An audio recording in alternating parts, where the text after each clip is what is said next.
तो ये मैं आपको ये चित्र सामने लाता हूँ, आप बताएं ये किस प्रकार के चित्र हैं, क्या है और किस प्रकार का स्मारक वहां पे इस समय बना हुआ है दिवैर में। संजय सर, एक व्यक्ति हैं नारायण उपाध्याय जी, ये पूरा का पूरा दिवेर का स्मारक बनना, इसमें इतने करोड़ों रुपए का सरकार से खर्चा करवाना, और प्रशंसा करनी होगी श्रीमती वसुंधरा राजे जी की भी, उन्होंने इसको सारे को बनवाया।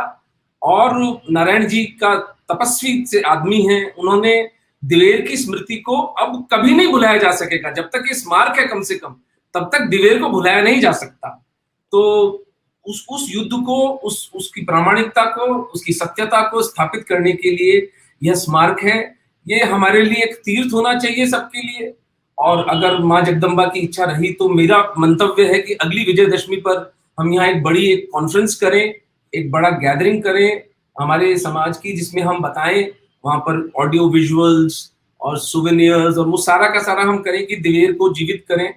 और इसको चावंड, जो कि कुछ समय के लिए महाराणा प्रताप की राजधानी थी, गोगुंदा और कुंभलगढ़ और उदयपुर, इसका एक पूरा प्रताप सर्किट बनना चाहिए, ताकि लोग प्रताप के पूरे जीवन को इस सर्किट में 2 दिन के अंदर अनुभव कर सकें, और टूरिज्म को भी इससे बहुत बढ़ावा मिले और हमारी शौर्य गाथा को भी इससे पुष्टि मिले। अब हम थोड़ा सा घाटी का चित्र दिखाते हैं, आप जरा यहीं पर जहाँ पर ये युद्ध हुआ था, इस घाटी के बारे में कुछ बताएं, कैसे यहाँ पर युद्ध हुआ था। जहां से ये फोटोग्राफ ली गई है, वहां पर जो कैमरामैन खड़ा है, यह वो एग्जैक्ट स्पॉट है जहां बहलोल खान को प्रताप ने काटा था। क्योंकि जब लीडर मर जाता है तो सेना वैसे ही भाग जाती है। ये ट्रेंड दुर्भाग्य से पूरे भारत के इतिहास में हिंदू राजाओं के विपरीत काम में लिया जाता रहा। अगर आपको स्मरण हो तो राजा हेमचंद्र जो थे, द्वितीय बैटल ऑफ पानीपत के अंदर आगे जाके लड़ रहे हैं हाथी पर, एक तीर लगी, आंख पे घायल हुए, हौदा खाली हो गया, सेना के पांव उखड़ गए। और यही करते थे हिंदू राजा। और इनके जो मुगलों के और तातारों के और तुर्कों के, ये एक इनके पास एक स्पेशल डेडिकेटेड जत्था हुआ करता था 40-50 तीरंदाजों का, जो लीडर को भी पॉइंट करते थे। 50-60 सबसे कुशल तीरंदाज जो हिंदू राजा होता था, उसके ओहदे पर सतत आक्रमण करते रहते थे। ये बात इन्हें पता थी, लेकिन इधर प्रताप इस चीज को प्रयोग करते हैं। और ये जो विहंगम दृश्य हमें दिवेर की सुंदर घाटी का दिख रहा है, जो कि परमात्मा की कृपा से आज भी उसी वर्जिन स्टेट में है, बिल्कुल प्रिस्टीन, कोई एनक्रोचमेंट्स नहीं हुए हैं। मैं यहाँ गया था सर, तो यहाँ पर अभी भी वो प्रताप के समय के रास्ते हैं जिन पर प्रताप की सेना चली थी।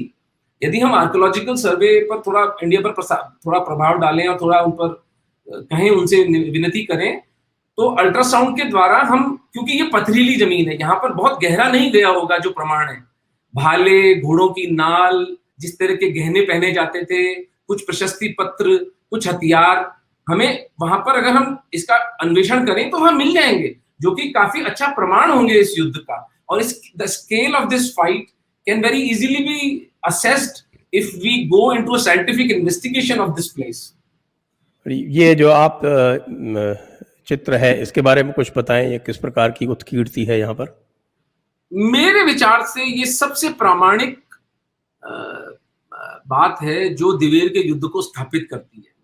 यह एक शिलाखंड है जो कि राजसमंद झील पर प्रताप के लड़पड़ पोते राज सिंह जी ने बनवाया था राजसमंद। और उसके आसपास 25 शिलालेखों में एक तेलुगु इतिहासकार हुए हैं, रणछोड़ भट्ट तेलंग। उन्होंने संस्कृत में मेवाड़ की पूरी इतिहास को लिखा था। तो ये अगर आप इस पर जूम इन करें तो आपको दिखेगा देवेर, मेरी जो उंगली रखी हुई है वो देवेर पर लगी हुई है। देवेर नामक स्थाने सुल्तान सरीमा खान, तो वो लिख रहे हैं रणछोड़ भट्ट तेलंग की, ये देखिए आप, देखा ना देवेर लिखा हुआ है, देवेर नामक सुल्तान सरीमा खान। तो ये राज प्रशस्ति इनका लिखा हुआ ग्रंथ था। और ये दुर्भाग्य ये रहा ना सर हमारा, हम अबुल फजल और अल बदायून की किताबों को ही रेफरेंस पॉइंट मानते हैं, उसी के आधार पर किताबें लिखी जाती।